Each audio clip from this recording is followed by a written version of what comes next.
War bugs. Well, Lazerpig is going to basically LeBron James the entire British Army.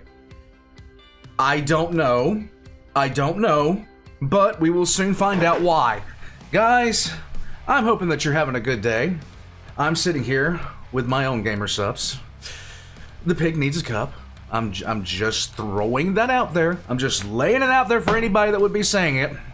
Because, well, he just does. I wonder what kind of flavor Lazerpig would have. I'm just hoping it's not anything related to the Russian MRE that he ate. I'm just hoping that it's not related to that at all. But if he does get a flavor, it should be called Russian MRE. I'm just saying. Guys, Lazerpig's links are in the description down below. Check out his video about the T-34. Check out his video about the Armatura.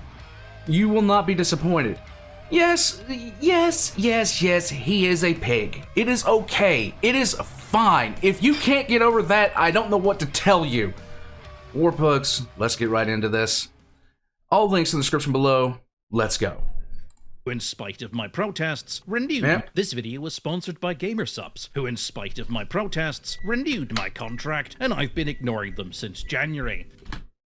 Remember, there is nothing like, well, big titty waifus. Just saying. But now they mad at me. So I thought maybe it's time we ask the question, what is GamerSubs? Where? And how was GamerSubs made? Oh. GamerSubs all starts with one man. Okay. Alan Dente, the sexiest man in Britain. Yes. Men like Dente are central to the production of man milk, the main ingredient in GamerSubs. Really? Alan himself can produce up to 16 tons of man milk per day. And What? most of that milk will find its way into places like this. Small windowless rooms manned by our dedicated team of professional artisanal man milk inspectors. Yes. Jack here can test the pureness of man milk just through smell alone. Ah. He sniffs every single container of man milk that comes through. A dedicated job for sure.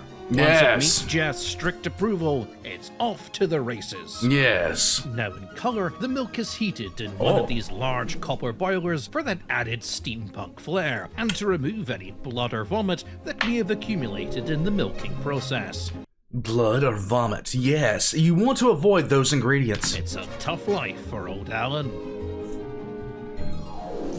Yes. Every single drop of man milk is then purity tested by this woman, Catherine from Margate. She's been doing this job for 17 years now.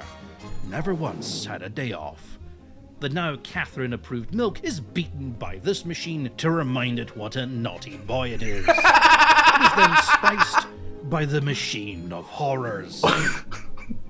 After an hour in the machine, the man milk is left to ferment in these disgusting hobo bathtubs. Yes. Where after 3 days, it will rise again. It is then fed into the baby mulcher. Phosphorus is added.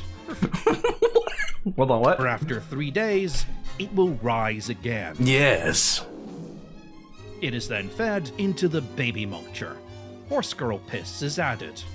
Horse girl piss.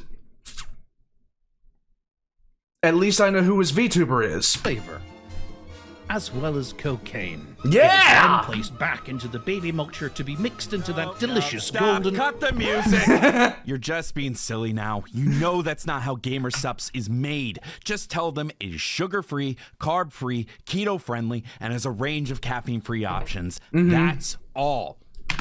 They actually do have a sleep aid thing called AFK too.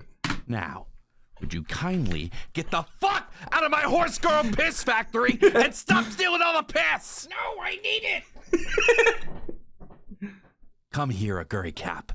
It's time. Uma!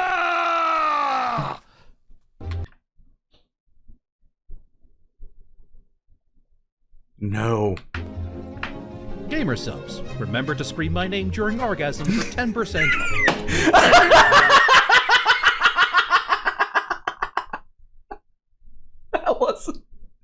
I wasn't expecting that. Hello, I'm Lazerpig. What do you mean you don't like the British Army? You're fucking taking the piss, mate. Me and the lads will pay you poofed as a visit. Oh, what you doing now? Oh, look, it's a stick pick. You want the stick pick? You want the stick pick? Go on, get it! Yeah!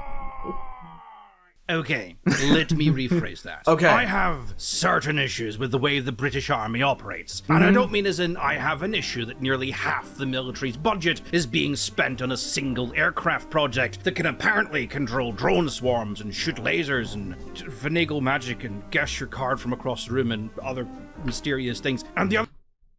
Hey, if you try hard enough, it can scan a scratcher and give you the right one. other half is being spent on a replacement for the Warrior IFV that was supposed to have been ready nearly a decade ago. And what's left is being needlessly spent on keeping legacy divisions alive because even though we don't have the guns for them or anything for them to really do, if we so much as even think about retiring any of them, 1,000 angry old toffs will march on Parliament. Oh, you can't retire the King's 108th Piss Monkey and Brandy Division. Their commander shot Napoleon's personal arsewiper at the Battle of Kuala Lumpur in 1842. This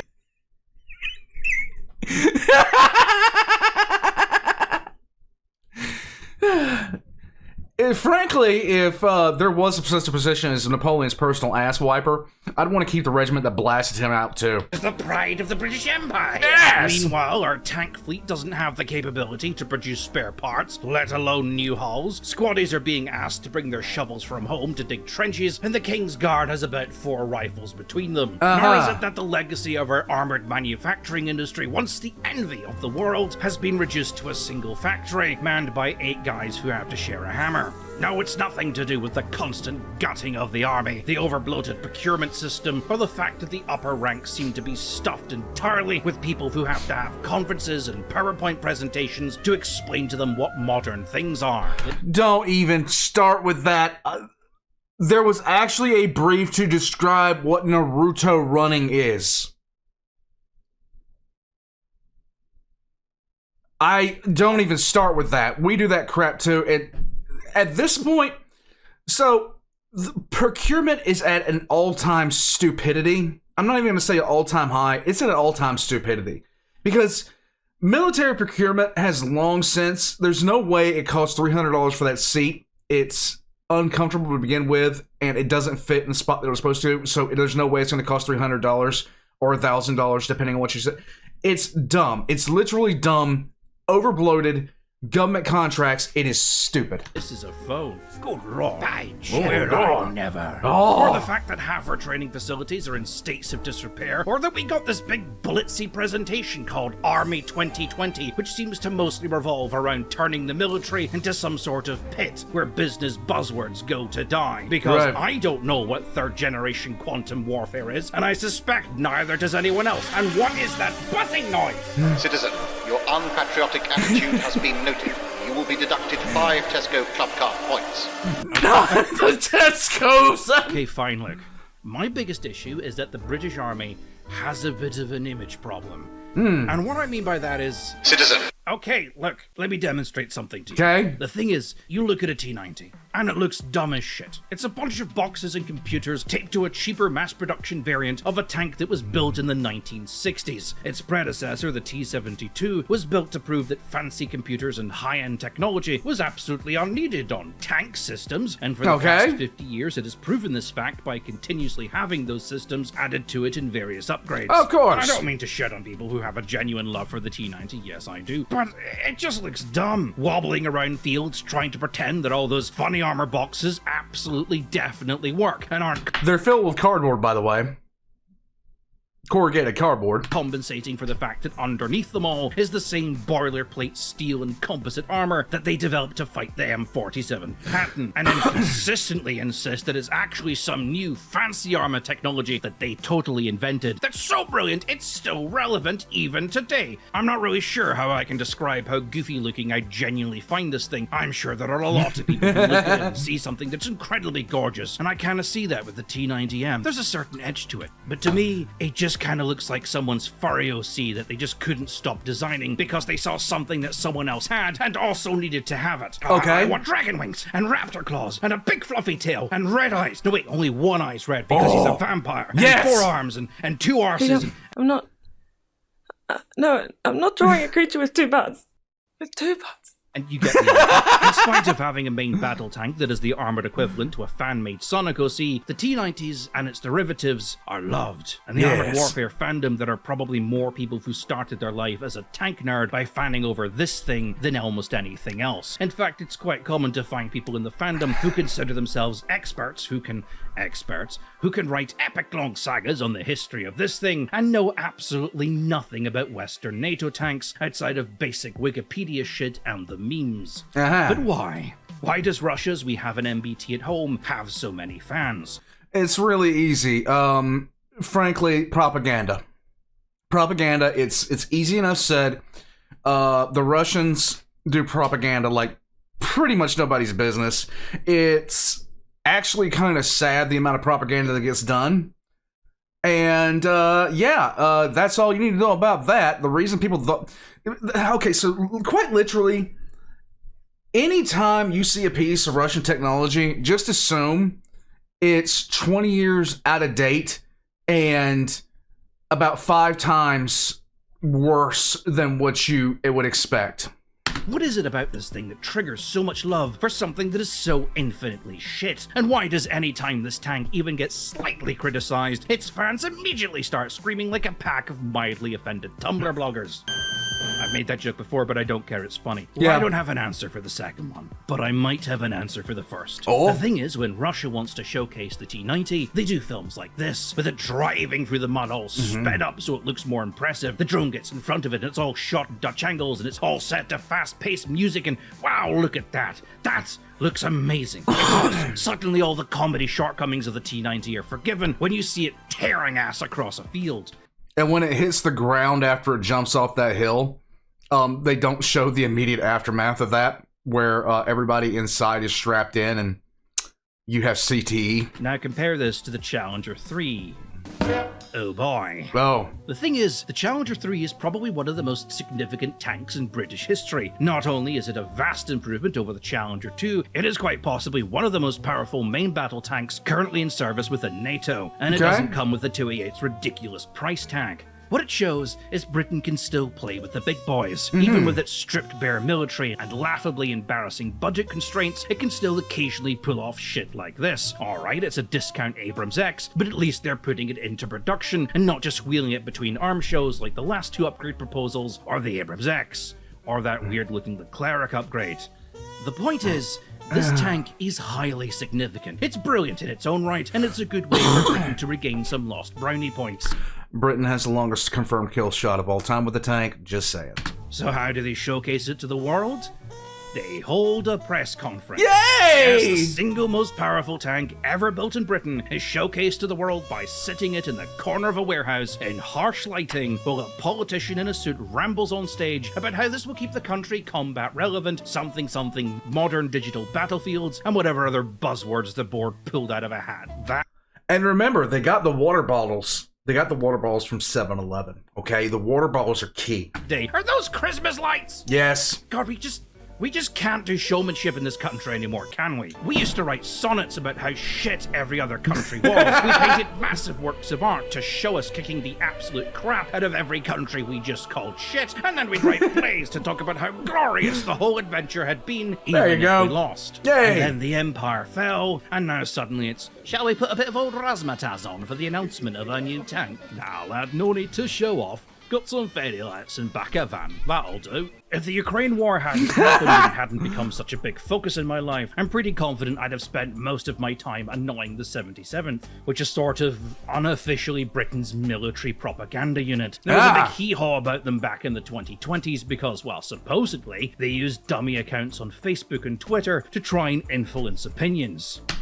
Oh, wow. Color me shocked. A government is going to be sitting there using dummy accounts to influence opinion? Oh, wow. Imagine my shock. You know, like Russia does. Yeah. But unlike Russia, the 77th has about 440 people in it. Russia has 1,000 people alone just in the department that makes memes.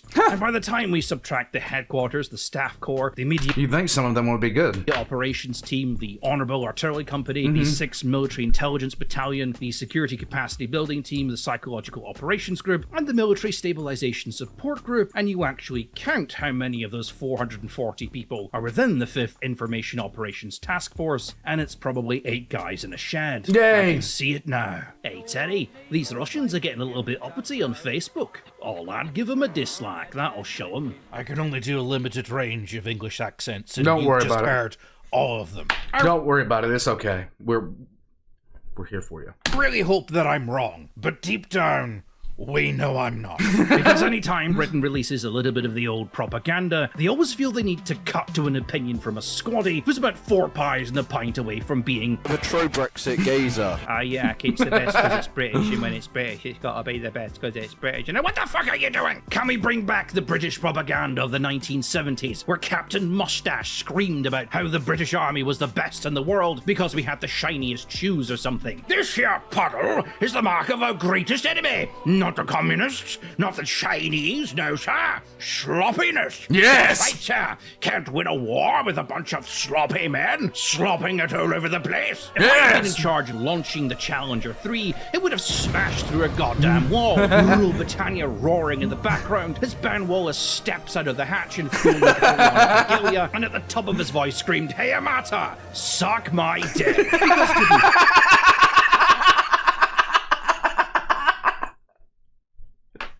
It would have worked.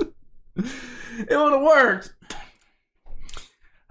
Empower the Pig 2026. Let's go. fair when you spend the better part of a decade bragging about how you've made a tank to define the next generation of armored warfare, and then before you've even built the damn things, you've already been surpassed by a country whose military budget is equal to the profit margin of Pepsi, then quite frankly, you can go suck a dick. But at least we got to see the Armata do things. It shot things and it moved around, and yes, it was super efficient. And it spins. That's a great trick. Cool, and bragging about how your tank can turn on the spot, something they've been able to do since World War I, isn't exactly that impressive. No. But at least it was doing something. Meanwhile, in Britain, oh great, some guys in high-vis jackets are wandering around it in a well-lit, empty-ass warehouse. Were you scared a forklift might come barreling around the corner and not see all those people standing around a giant tank? Oh, I know it's a massive war machine of death, but health and safety first, guys. Like, Right. seriously, this train had a better debut. This other video, published by the factory that actually built the damn thing, was at least a little bit more energetic because holy shit, look at it go! Yay! Is that a speed bump?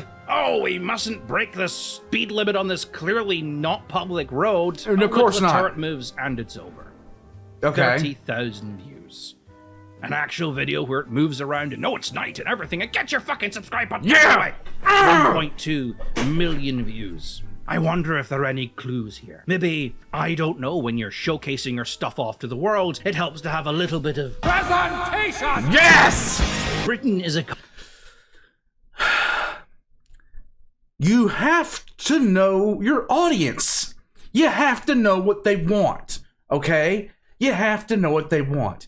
If your whole thing, if your whole shtick is to appeal to a bunch of people who like badass tanks, boobs, and beer, and you give them political discussions,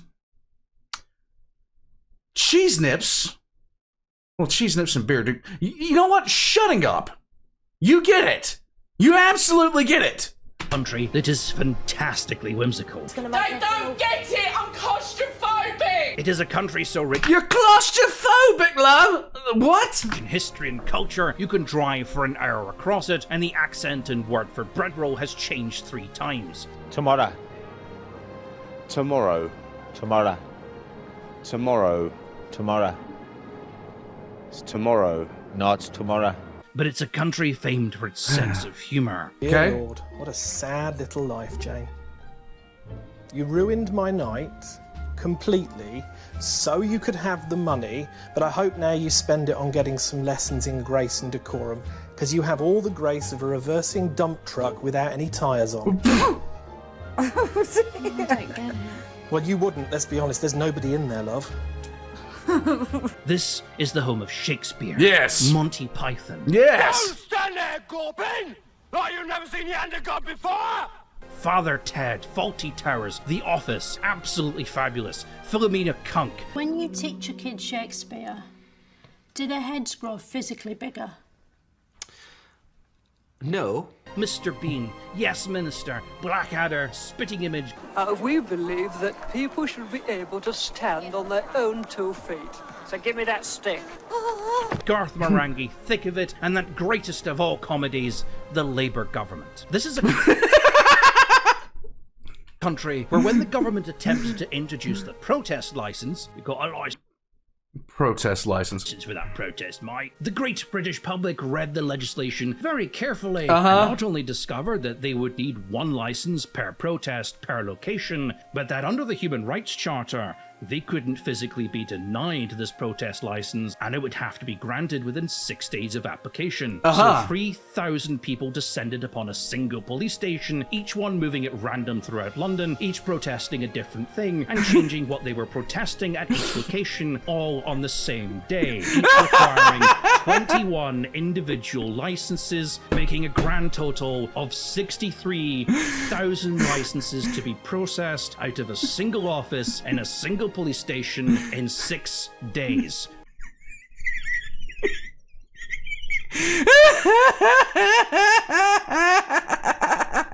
That's taking the piss right there. Which was more paperwork in that 1 week than that police station had been required to do in about 3 years. The law was repealed soon after. Yeah, It's no a country kidding. where in Trafalgar Square, in an attempt to crack down on the bird population, the police tried to evict the last shop selling pigeon feed to tourists. The public decided to protest this by dressing up as giant pigeons and chasing the police around. When David Cameron attempted to regulate porn, most specifically face-sitting because it upset his mother, protesters showed up to casually sit on each other's face. That's presentation right there. Put it bluntly, we love a laugh. Yeah. There's a festival where we roll cheese down a hill, then chase after it. Not because it's some great tradition to mark the passing of seasons or the great culture of cheesemongering. It's just because we find it funny. There's a wheelbarrow race with similar connotations. When called to name their brand new state-of-the-art science vessel, the great British public chose Boaty McBoatface. That was 4chan. We're not allowed to name storms anymore after Storm Trampoline. Oh my god, trampoline! The great storm of It's a Bit Windy Outside, and Hurricane Bob Hag.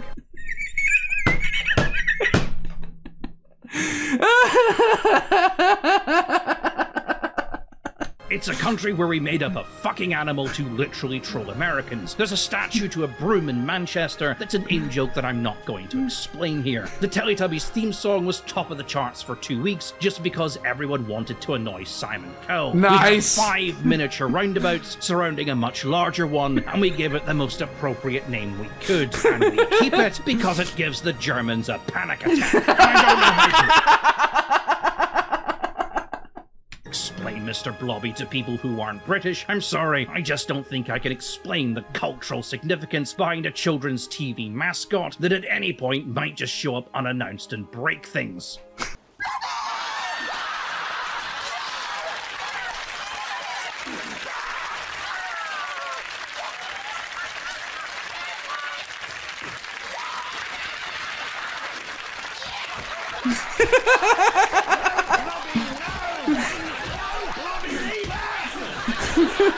The point is, when America does stuff, it does it because it thinks it's cool.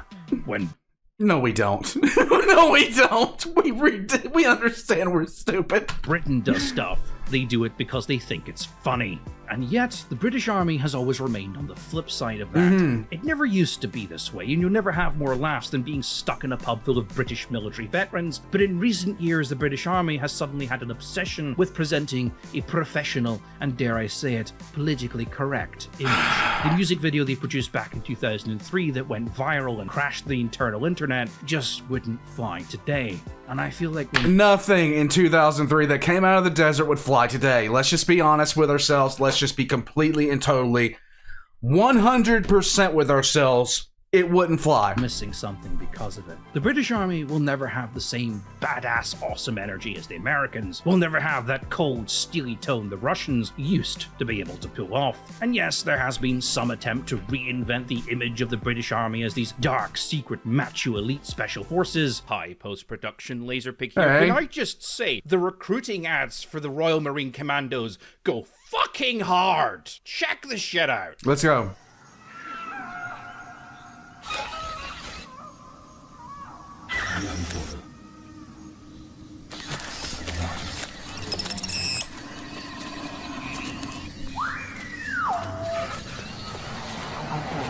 They come from the sea.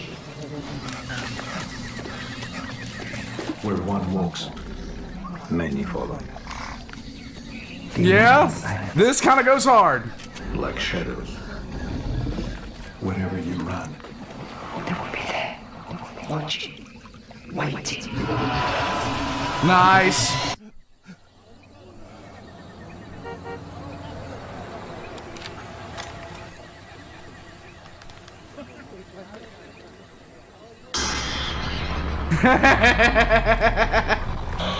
They're your Royal Marines commandos. It's a state of mind. You may already have it. I'm sorry, just come.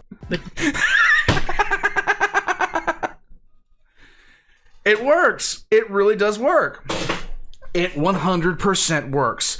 I remember like the late 90s, early 2000s military recruitment ads were some of the great ones. They were the great ones. When the Navy started recruiting using Godsmack, come on, bro. No one is ever going to describe The the Navy. British Army as cool or badass or elite or macho. And every country thinks their specific special forces are the best in the world. True. It's the SAS. It's the SAS. Okay. You got to toss it up between. You know, three groups. Two are in the United States, and the third is the SAS. As far as which one is the best. Okay, apart from the Australians.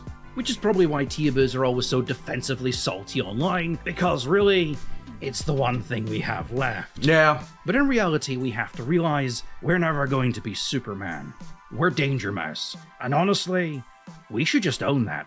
What we had was our sense of humor. We were funny. We were creative. You never knew what bullshit we were going to pull next. And that made us unique. And it made us somewhat respected because of it. Tales from American fighter pilots during the 70s and right up to the 2010s are full of respect for the British pilots they fought against in red flag operations. They talk endlessly about how the Brits would use deception and trickery to overcome numerical or technological disadvantages. How they would act goofy and stupid on the ground to hype up the ego of the American pilot. Stupid country size of one state, what have you possibly got to learn from fighting against this bunch of old ass planes? Man, this should be easy. And then they get into the air and the game faces are on. And suddenly you have tornadoes taking down F-16s, which in no way they should be able to do. And the Americans learned from that. They learned a lot, and now they don't underestimate their allies. In fact, they highly value red flag operations with minor powers because, well, you all heard of the Swedish submarine that was able to destroy an American carrier in a training operation, didn't you?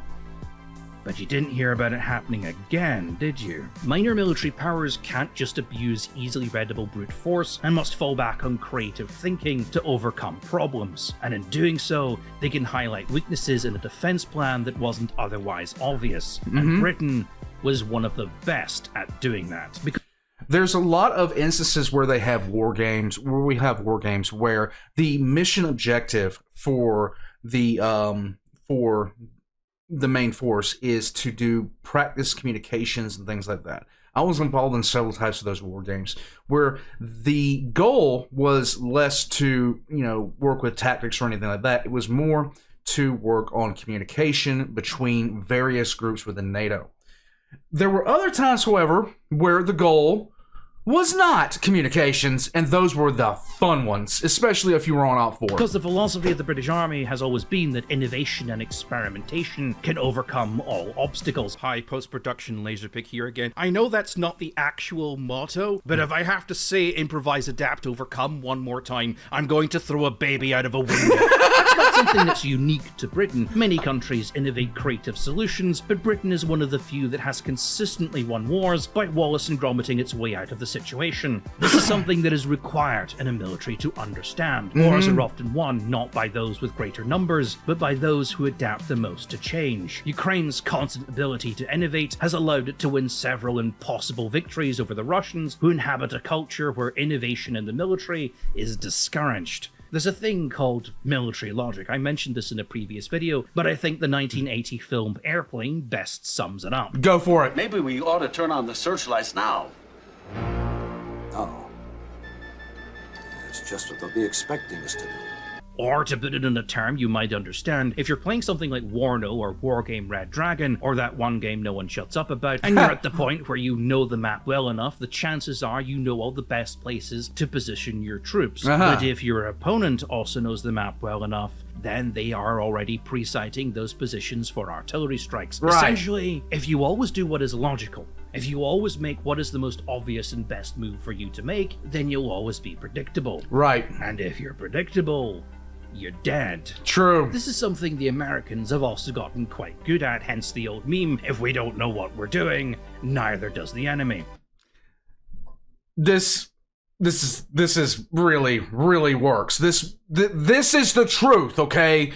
Don't ask what our war plan is, because we don't even know what our war plan is. This is why I don't really fear the Chinese great mass army as much as everybody else seems to want to. No. China does not innovate, it only copies. China, I am not worried about. I have said this for years. I have not been worried about China. You're not going to get me to start worrying about China, because the only threat to you if you're fighting China is if you get in a land war with them. Because in any other way, shape, or form, they're going to get turbo spanked by the hand of God, okay? The reason being, they've never been able to win. It understands that other militaries place great stock in certain things, but it doesn't yet fully understand why. Its troops are trained fairly well, but questioning orders and taking the initiative is something that is drilled out of them from day one. So even if they are told to do something that won't work, they will still keep doing it over and over and over. If you were ever questioning the tonal shift between Disney's animated Mulan being creative and live-action Mulan being born of unbelievable skill, this is because China values visual performance over innovation. Right. But I'm getting off topic. You may question what any of this has to do with the British Army's image problem. I mean, certainly if Colonel, Brigadier, Sir Field Marshal, General, Lieutenant Mustache was sitting here, his exact question would be exactly why should the British Army care about the opinions of a bunch of War Thunder autists online? And it's a good question. They don't care. Nor should they. Okay. But there is a thing called soft power. For those of you unaware, soft power is the ability to co-opt, rather than coerce or manipulate, people, societies, and cultures into, well, basically, liking you. Right. Since 2003, the US Army's motto has been hearts and minds. When they finally realized that the Kissinger method of killing one so the other 9 will fall in line doesn't work on a scale of countries over a long period of time. No. And having a bunch of countries around the world harboring resentment for you is not exactly a good thing. No. If you kill one enemy combatant, you've got one less enemy combatant to deal with. If you kill one enemy civilian, you've got 10 more enemy combatants to deal with. More like 100. Depending on how visible it is, 10,000. The whole...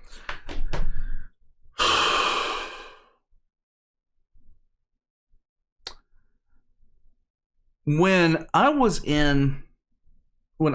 getting ready to deploy, and I heard them come over the line and say that the Iraq army had been disbanded, I sat in my room and stared at the wall. I wasn't happy. I was not happy at all. Because to me, that was the dumbest idea in a host of ideas. We didn't even disband the Wehrmacht, I do not believe. Okay? We didn't do that. I mean, I might be stupid in saying that, and Pig might slap me for it. And I'd be okay with that. But you do not do that. Countries who hate you tend to form friendships with each Of other. course. They unite and they constantly do stuff to screw you over, and they tend to place their faith in mass-murdering psychopaths who promise revenge against you, but whine and cry if you depict them as the bad guy in a Right. movie. Friends don't. Friends are more likely to buy your stuff and sell you their stuff at discount, let you park your stuff in their country, and generally don't swallow huge amounts of your yearly budget, forcing you to deal with their bullshit, while around the country students protest that maybe it's your fault. Maybe you should be nicer to the dictatorial mass-murdering psychopath egomaniac who keeps sending people to kill you. But soft power also affects your own country. Low faith in the military can mean low recruitment rates. It can also mean politicians can slash the budget of a military without public outcry. It also means that programs and charities aimed at veterans suffer through lack of donations and general public interest. And guess what 3 things the British Army is suffering from? Low recruitment rates, low public interest, and struggling veteran charities. A poll found by the MOD found that less than half of those serving in the armed forces were happy. Training has become too routine and too focused on what can be done cheaply, and things like survival training, combined arms, and foreign postings have become rare. Sports days and adventure training, which were once the biggest attractions of a military posting, are often bogged down in paperwork, difficult to organize, and weighed down with this bizarre obsession with correctness.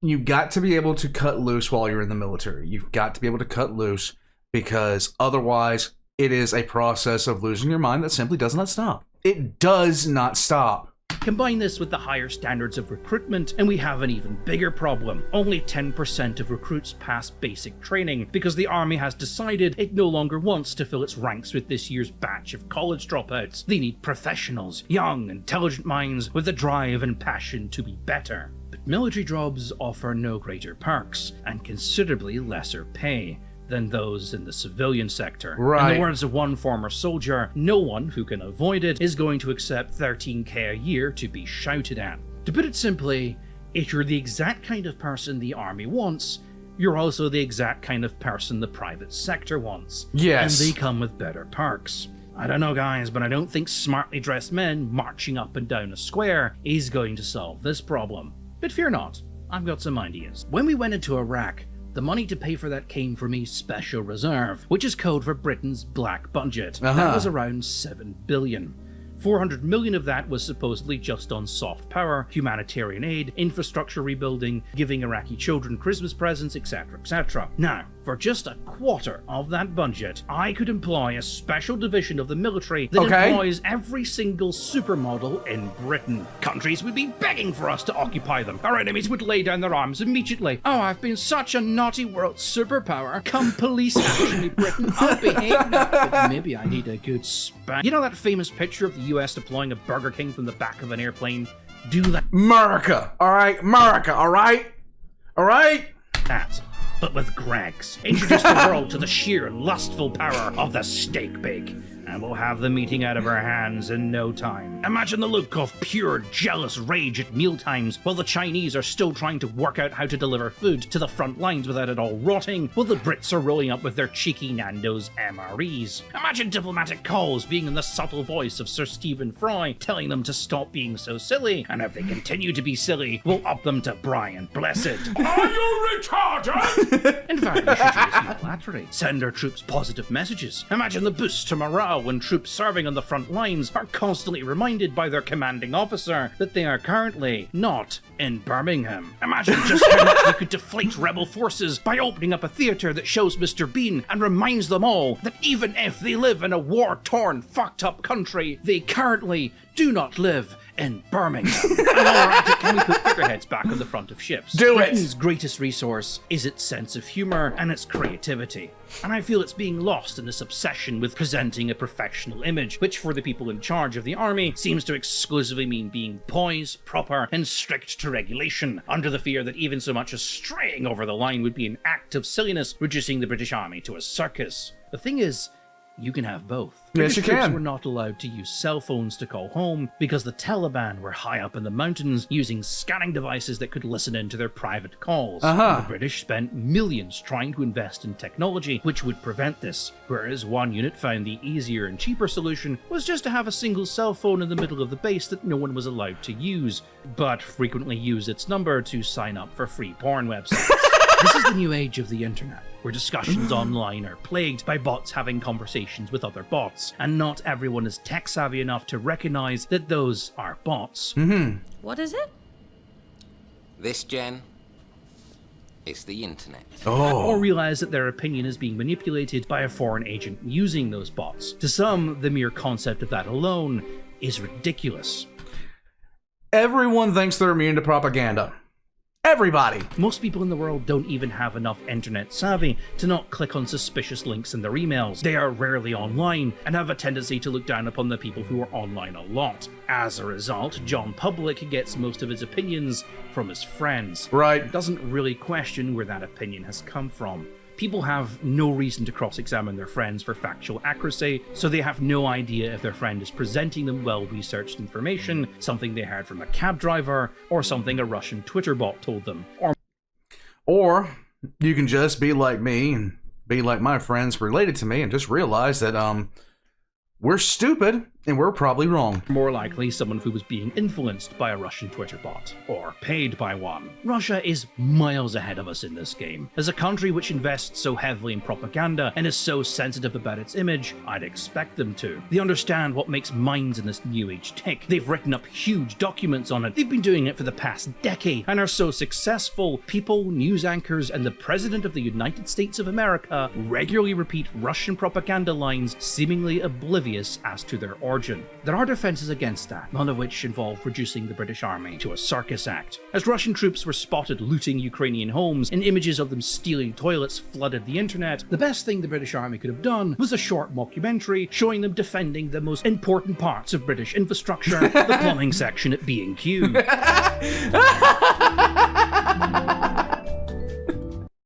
Heck. Little up from... Oh! Yes! Imagine they came for the Home Depot!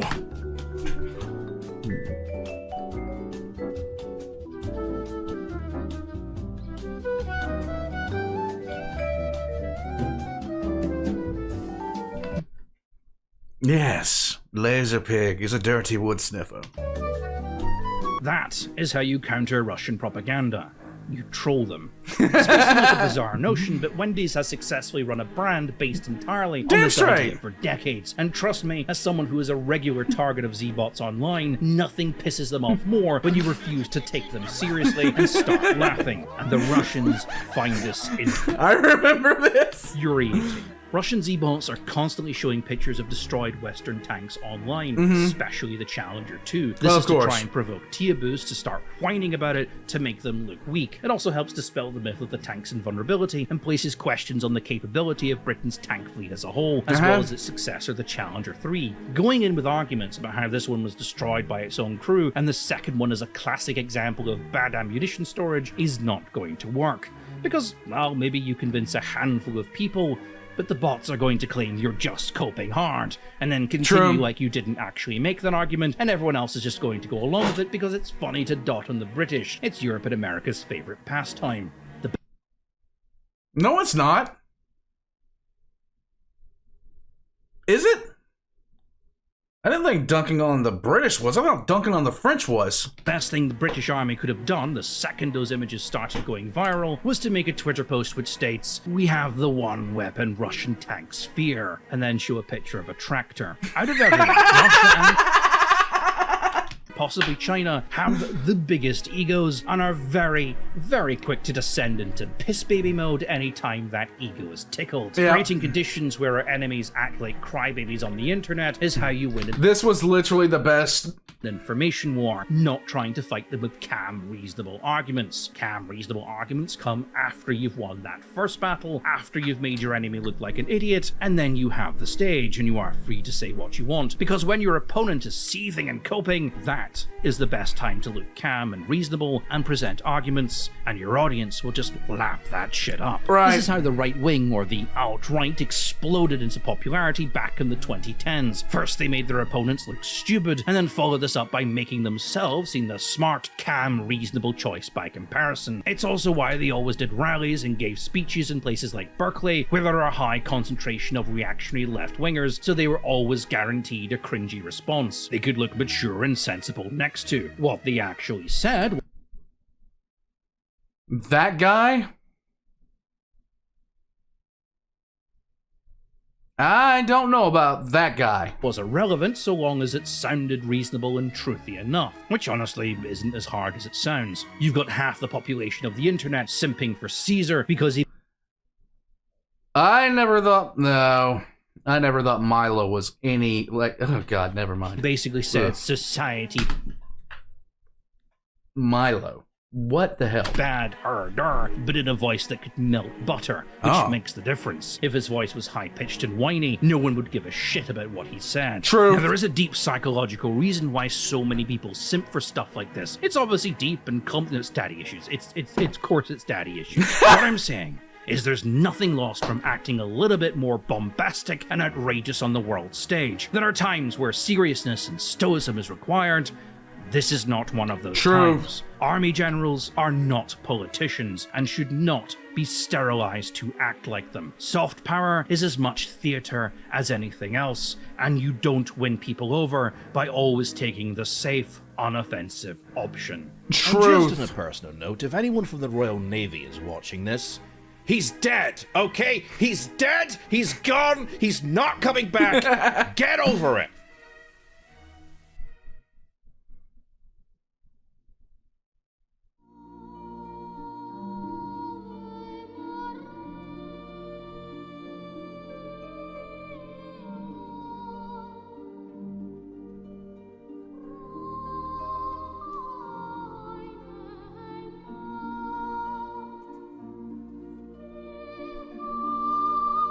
Oh, that hurt.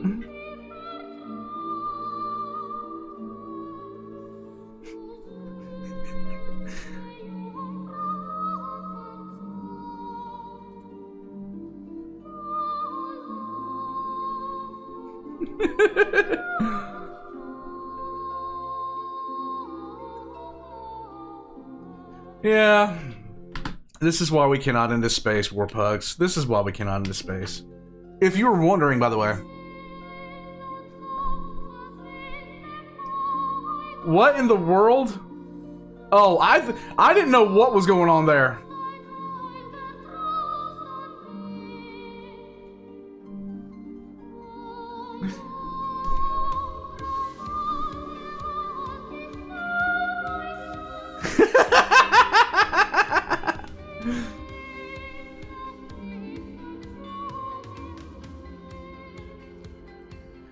Okay, so it comes down to an image problem, and yes, I do agree with that. I do vastly agree with that. When you're building up an army, when you're building up anything where the mission has to come first, you can't sit there and just mix and match.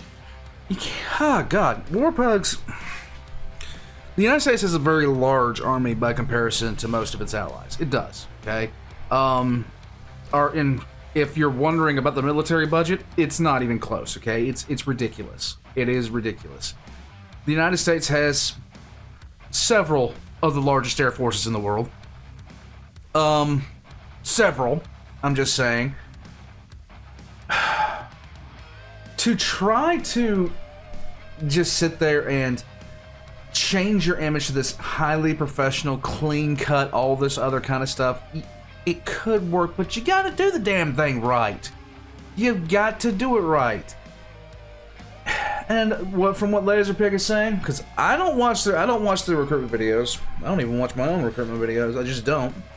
They're just not handling the process well. Just saying, it's not going as they want it to.